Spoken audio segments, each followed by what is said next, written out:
Today on Oprah, a man who saw difficulties and was able to overcome them.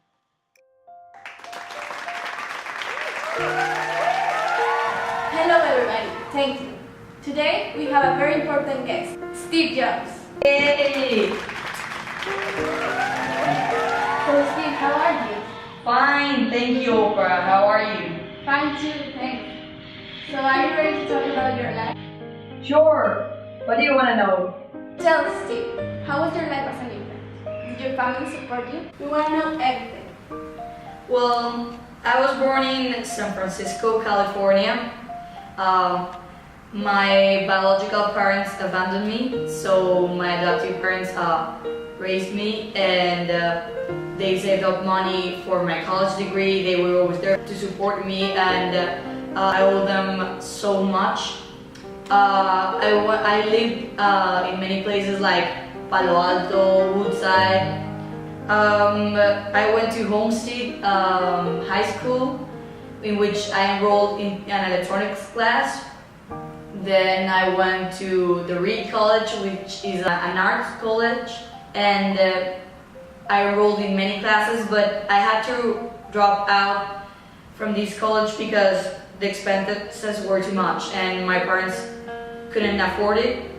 But this helped me a lot because with this I didn't went to the classes that I needed to go, but I went to the ones I wanted to go. So I enrolled in a typography class, which made me create Helvetica and Arial and all those fonts.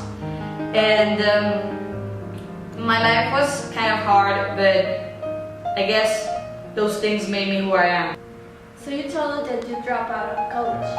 What was the path that you followed in order to make this decision? Reed College, which was a liberal arts college, and it made me happy. It made me happy to do the things that you love to do. Yeah, like the rules and that stuff. I was a very creative man, and I wanted to do things that came to my mind those days. It wasn't more like I want to study this, I want to learn the whole book and those stuff. I wanted to do things that came into my mind and create things. So this decision of dropping out of college, it was hard to take it, but when I did it, it was like the best thing I could do because I began my life at an early age. How did you begin this Apple company? Tell us the story of Apple company. Well, as I mentioned before, when I dropped out of classes, I went to live to a friend's bathroom. I slept on the floor, and this friend of mine, whose name is Steve Wozniak, was the one who helped me to found this Apple company. We began at my parents' garage, creating the first computer, and we sold 50 devices to a company who asked for them, and this was like the beginning of our company. We didn't knew at the time that we would achieve this, but it was like a dream, and the dream came true. Tell us about the obstacles you have to face along your path. I faced a lot of obstacles throughout my life. Since I was born, this was a hard world for me.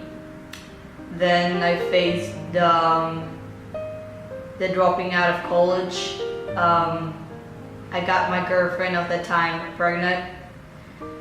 But I think the greatest obstacle I faced was the betraying of my partners in Apple. I got fired from my own company, which it's something sad, and it was really hard, but I got over it, and now I'm here and I came back. It's so brave of you to tell us this. It's impressive. You get fired from your own company. What happened next?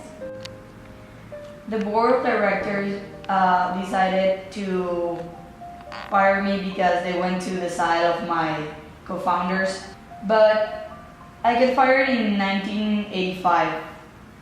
I was rich and unemployed.